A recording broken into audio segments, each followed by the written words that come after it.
All right, peeps, what's up? Welcome to Studio Day Jeffrey for another game of Is It the Hot Dog or Is It the Bun? Now this is a hot dog bun. I think it's a hot dog, too. I like to use the words Is it the hot dog or is it the bun to mean pretty much everything on planet Earth. It could mean literally anything.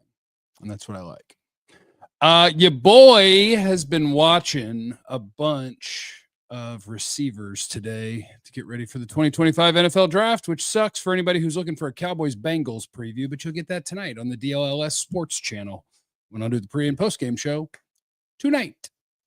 This stream is actually because I was hanging out in our Discord server for DLLS diehards. Go to alldlls.com. Make sure you follow the DLLS Sports YouTube channel. And we were just talking about Cowboys football and some draft stuff. And my guy, 388747, just going straight up numbers for his name, said no show today. And I'm like, well, it's a game day, so we don't have a show. But I could pop the stream on and just do something just for you. So this is for one person. So I hope he's here. Team Tank, Ole Miss wide receiver, because they're always big and catch the balls well. Pet cat time. My name is Jeff. I need that drop, don't I? I have no idea why my Rodecaster is broken. The Rodecaster is the piece of equipment that my mic plugs into and you play audio off of, like when I play the hot dog or the bun, but for some reason, it has garbled my Cavanaugh thing. I can't hear because I'm not wearing headphones, but it's been garbled. And I can assume that was garbled to you and it didn't come through clean. And it's pissing me off. I'll be honest. But anyway. All right, we're in here now. We got time. We're ready to go. Roman Wolf Gaming talking about the Ole Miss wide receiver. I watched him today. Confused me. I'll tell you that. He confused me. Jeff, how many receivers? Whoops, we're currently at the 12th pick. Jeff, how many receivers have you seen so far so I can comment about one? I have seen 1, 2, 3, 4, 5, parts of 6, and I just started 7. I just started watching the Oregon guy. I watched some Isaiah Bond, the Texas guy, and I've seen 5 other guys. Travis Hunter, Tet McMillen, Luther Burden. Help me with his name. Emeka Egbuka, Ohio State. Those are the guys that I've seen. What are we talking about today? Just draft talk or pillow talk? Daniel, that must be you in there, huh? Jeff, I don't think the wide receiver draft class is very deep this year. I don't know yet. I haven't watched enough yet because normally I would just now be starting. But because the Cowboys have been bad, I have watched 23, 4, 8, 10, 13, 17, 18, 19, 20, 21, 22, 23, 24, 24 guys. So I'm well on my way to a 200 year. Pet cat, Egbuka, the Ohio State guy. It's my pet cat. And it's a weird draft year. I go back to what I heard Dane Brugler say on with Vach and Brian Broaddus, and I agree with it very much. We have to start everything we say with in this draft because it is a weird draft. None of the guys that are the tops at their position in this draft would be the top of their position in most drafts. It's a weird draft. Very weird. But you go through and you watch guys, and sometimes you're watching a guy and you're like, all right, what is it? Where is it? What am I looking for? Like the Texas A&M defensive ends projected potentially to both be first round picks. And I'm watching them like, where is it? What? I can actually send you a link to my board so far. Here, I'll send it. Share, copy link. So if you're interested in the chat, I'm about to drop a link to my board. And I have a note on my board that says, A&M guys confuse me.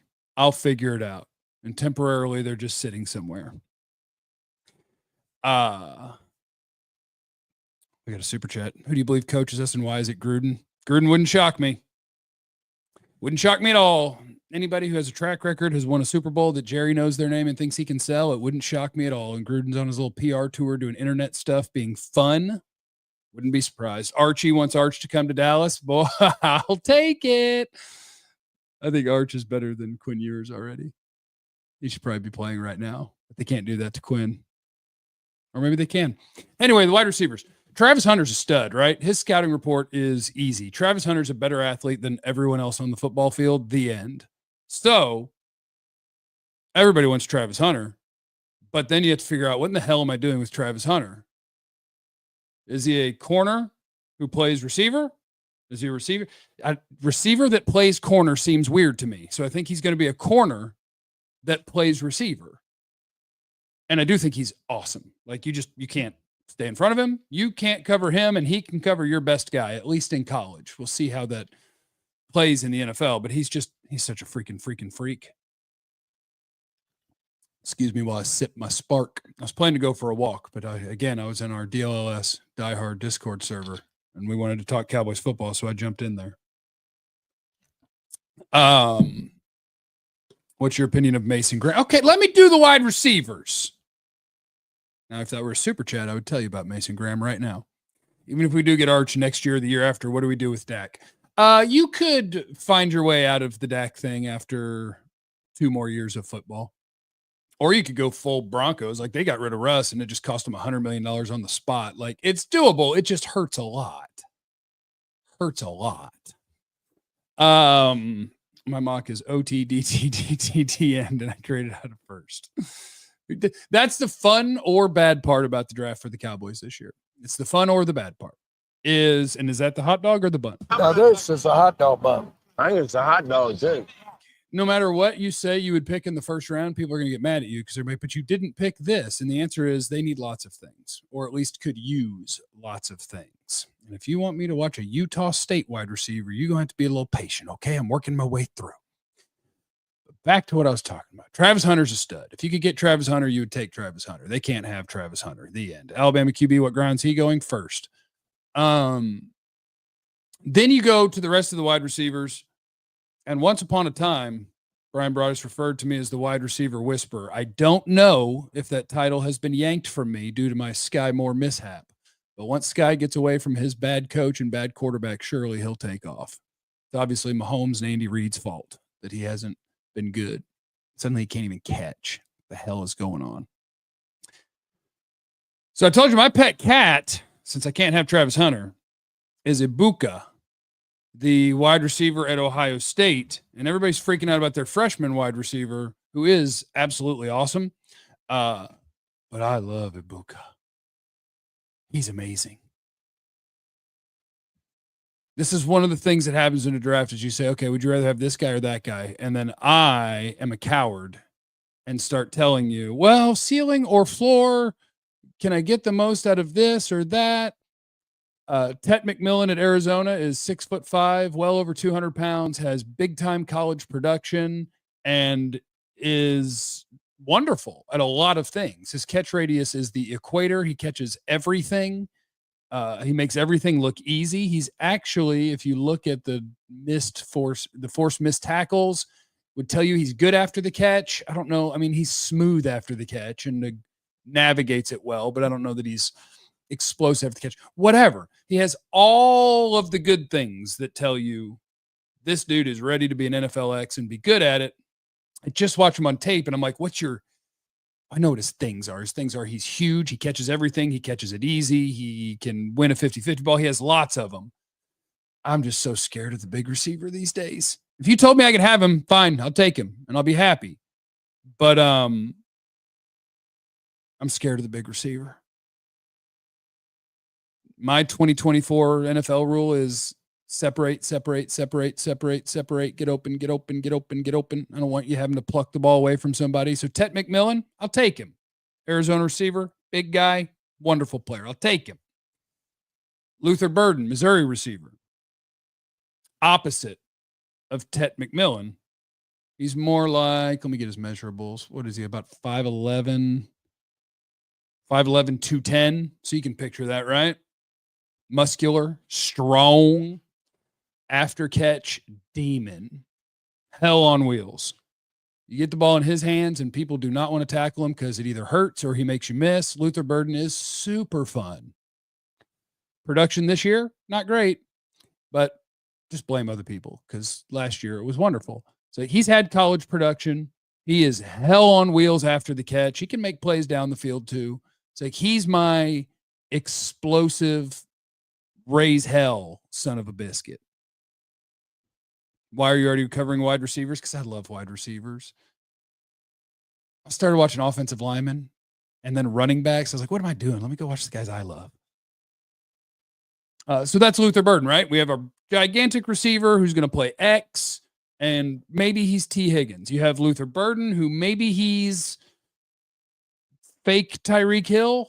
Like, I don't think he has the same. Tyreek Hill's a unicorn because he is also faster than everyone and could legitimately go get the ball in the air. So I shouldn't use that name, but whatever. I'm just trying to draw a picture of the players, right? Egbuka at Ohio State is neither of those guys because he's not giant and he's not hell on wheels after the catch. He's just solid at it. But boy, you just talk about I can't find a weakness and professional, ready to go, do whatever the hell you ask, dude. I look at everybody's top 2 receivers, if we don't count Travis Hunter, Tet McMillen and Luther Burden, as wonderful prospects that I'd love to have on my team. But if you had to say, what is the percentage you hit and what is the percentage that you bust? The bust percentage is not 0. Ohio State, dude, it's around 0. They put him, he's 6'1", 205. He was a 5-star recruit. And they put him everywhere. Like, I'm watching him against Oregon just a little while ago.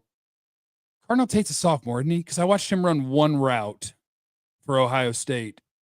And I was like, whoa, I haven't heard of this guy. And I looked him up, and I think he's a sophomore. So I don't think he could come out unless he redshirted. Anyway, they're playing Oregon. And what they do, it's number 2 on Ohio State, Egbuka. And on like the first 4 plays, one of them, they line him up as like an inline tight end. He's standing up, attached to the line like he's playing tight end. And I'm like, what in the hell are they doing?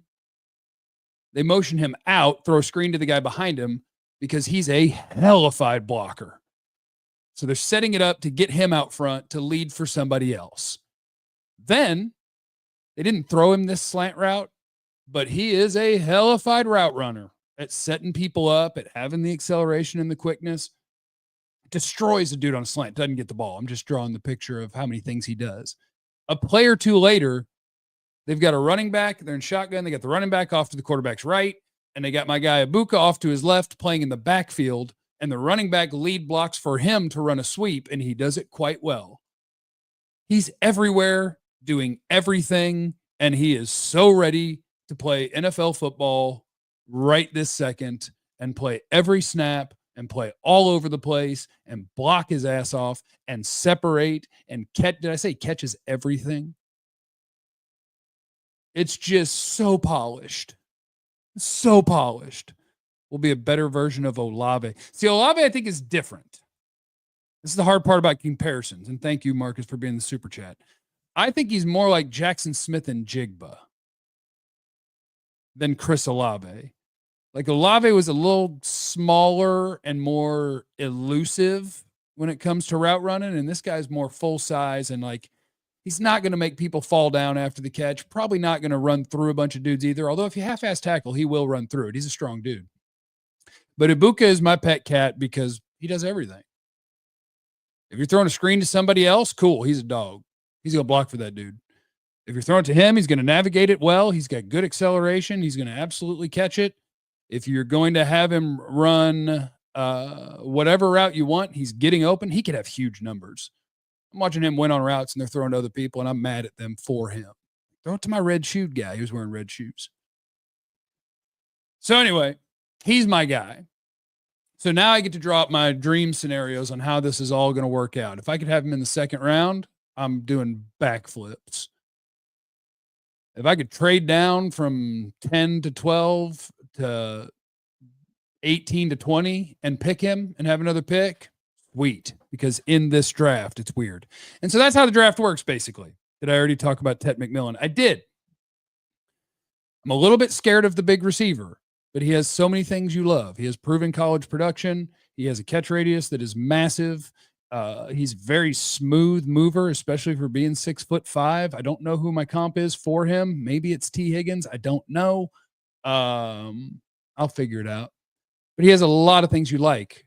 But there's a part of me that just screams, Jeff, you don't like big receivers. You want guys that get open. And so that's why I love me some Egbuka. I'm considering putting him as my wide receiver 1. I'm considering it. But you love the ceiling of what if Tet is a dominant NFL X? That's a rarity. And what if Luther Burden can be a high volume, explosive dude? Then that's a party. Come on, Jeff, you know you'd rather have the receiver than a safety or middle linebacker. You know, I always want receivers. McMillen is an Evans clone. I don't think he's Evans because Evans is, first of all, I think Evans is a more explosive athlete. Like, what did Evans run in the 40? I feel like Evans is like a 4.4 guy. I bet Tet's a 4.5 guy, and I bet his vertical isn't even that big. But he's so in control of it all that it plays really, really well. Whereas Evans, I feel like, is more of a whip your ass after the catch and run faster. Evans ran a 4.50. Whatever. He plays fast as hell. That sucker runs. How about T. Higgins in free agency and drafted Egbuka? Let's dance. Let's dance. Anyway, so I watched one other wide receiver who's another one that I'm struggling with, which is Trey Harris. Honestly, I'm going to, even if you have my board pulled up, I'm going to move him right now down just to make more room for other guys. And I'll revisit. But Ole Miss's Trey Harris is very confusing. Here's why he's very confusing. Let me get him pulled up. Trey Harris has wonderful numbers in just 8 games this year. If you're looking for like an analytical profile, he basically breaks the chart. Over 5 yards per route run, not target, not catch. If he's on the field and he runs a route, he averages over 5 yards on that play. His numbers profile, when you make nice little charts, he's up here by himself and no one's near him. You should make a new chart that doesn't have him on it to get everybody closer together. But I can't see what is his thing. Like, he's a full-size dude. I don't think he's a burner. Hands are just okay. Catch radius is just okay. I don't think he's really a separator. The Ole Miss offense is weird, and so I have no idea what to do with him. He'll break your analytical chart. His numbers are great. And I'm like, I don't know, 4th round? In 8 games, he has over 1,000 yards and 7 touchdowns. He's getting 130 yards a game. And on tape, I'm just like, I don't really see it. And that happens. The exact opposite of that in that draft is Isaiah Bond, Texas. Everybody I find has him ranked as a top 50 player in this draft. Isaiah Bond in his career, 2 years at Bama, 1 at Texas. Last year at Bama, he had almost 700 yards and 4 touchdowns. This year at Texas, in 12 games, he has 33 catches for 500 yards. I'm trying to figure out which games to watch to study Isaiah Bond, and you ain't going to find one where he catches 5 balls.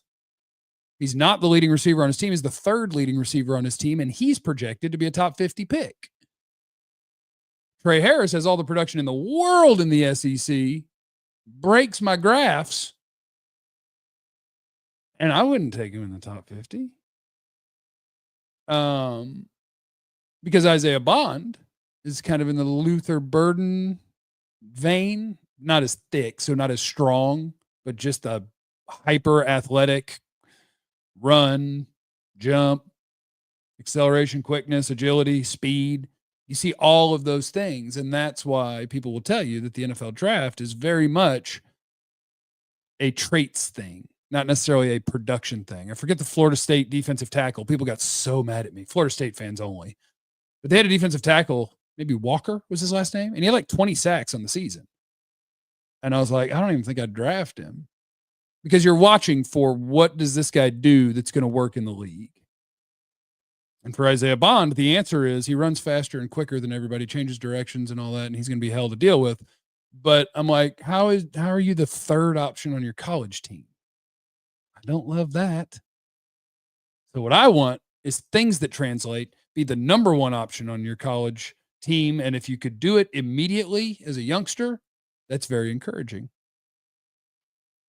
Tet McMillen had success early. Luther Burden had success early. Egbuka had success early. And I can point to their things very easily on why they're a problem. So I love those guys. But I'm just getting started. I got lots of other guys to watch. But I've done, 6 running backs, 6-ish receivers, 3 or 4 offensive linemen, a few D tackles. I need to jump back into D tackles and linebackers. Have you watched Taj Brooks from Texas Tech? I have not. Not yet. I have watched at running back. I give them to you in my order. Ashton Jeanty, Omarion Hampton, North Carolina, Caleb Johnson, Iowa, Quinshawn Judkins, Ohio State, Dylan Sampson is Clemson? Is that right? I think so. And Travion Henderson at Ohio State. Those are the guys that I've watched. All fine players. I'll take any one of them to be one of my 2 running backs. Maybe Bond would have more production if Arch was a starting quarterback. Yeah, but here's the thing. What is number 2 at Texas? Way more catches, way more yards, and no one's talking about him as an NFL player. Everybody's really excited about Isaiah Bond, who doesn't even get the ball. And this guy, I think his name's Golden, right? Is that right? Matthew Golden. That's the Texas guy, right? And it's just like, huh. And that's the fun of the draft stuff. You're watching, and then you'll see other guys be like, how come that guy gets the ball all the time? Is that the one I should be watching? Because you have to base who you're watching off of something. So I'll go gather up anybody who does this year round and go through rankings and bounce around to other lists because I don't, whatever. And yeah. And you got to try to figure out what in the hell is happening. Golden's got to be draft eligible, right? I'm pretty sure I looked at this earlier, but I wasn't watching tape to watch him. I was just like, well, Bond doesn't get the ball. Who does? And the answer is Golden and their tight end, Helm. Is that right? Yeah, Golden's been in college for 3 years.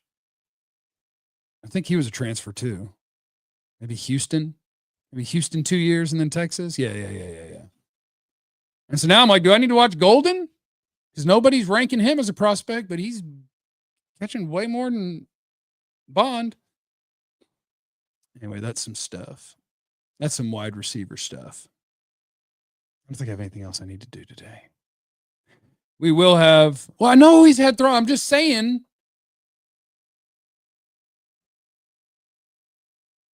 Those are 2 pretty good guys to have throwing you the ball. Those are a couple of NFL guys. So I don't know if you're saying that give him a break is a joke. Did you get our super chats? Did I miss one from you, Roman? Let me check. Yeah, I got your Gruden thingy. Talked about that one and that one. Vanderpool. Have you watched any DN, specifically James Pierce? No, James Pierce is probably the highest ranked prospect by most people that I have not watched yet. So let me go do it now. How about that? Me and another person. Missed my super chat. There, we got it. No, I haven't watched Pierce yet. And I tell you, it is wide open for Pierce or somebody else to be ranked pretty high among these pass rusher guys because I like Abdul Carter because he's a freaky athlete. Michael Williams, same thing. And I'm liking him more and more as I continue watching him, the Georgia guy.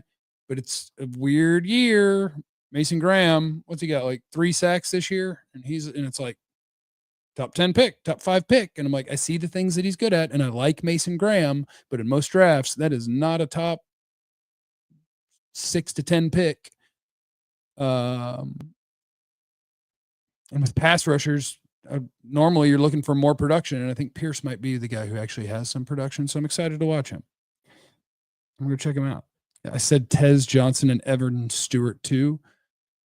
Do I have super chat problems going on? Oh, here we go. Ooh, Tez Johnson or Evan Stewart. That's who I'm watching right now. So I'm actually, whose list was I going off of to have Evan Stewart? I think it was Dane Brugler. And I didn't see Tez Johnson in his top 50, but I saw Evan Stewart. But you're telling me there's another guy I need to watch there? Do we have another more productive guy who's going to be drafted after the less productive guy?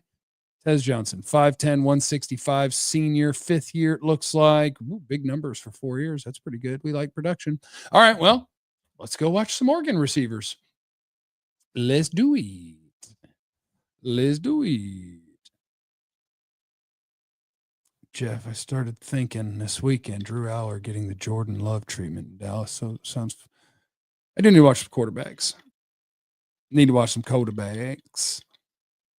Yo, give me Burden. Just watched all three. He's the better athlete. Smoother will separate. He's the more explosive athlete out of the receivers, I would say. Egbuka is a smooth son of a march. He sure is. All right. Hey, tonight, I think it'll be on my channel too. But please like, subscribe, do all those things. And also follow the DLLS Sports YouTube, because I'm on there 4 days a week, 5 days a week if you count pre and post game. And when you follow there and our numbers are good, they give me more money maybe. Okay, I like this trick. That's a good trick.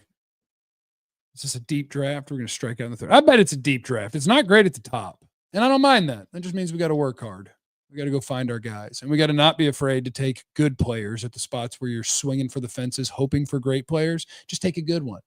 Like somebody take Egbuka at 15, 18, instead of drafting a guy who's like a good athlete with long arms and hoping for the best because that's what you're looking for in prospects.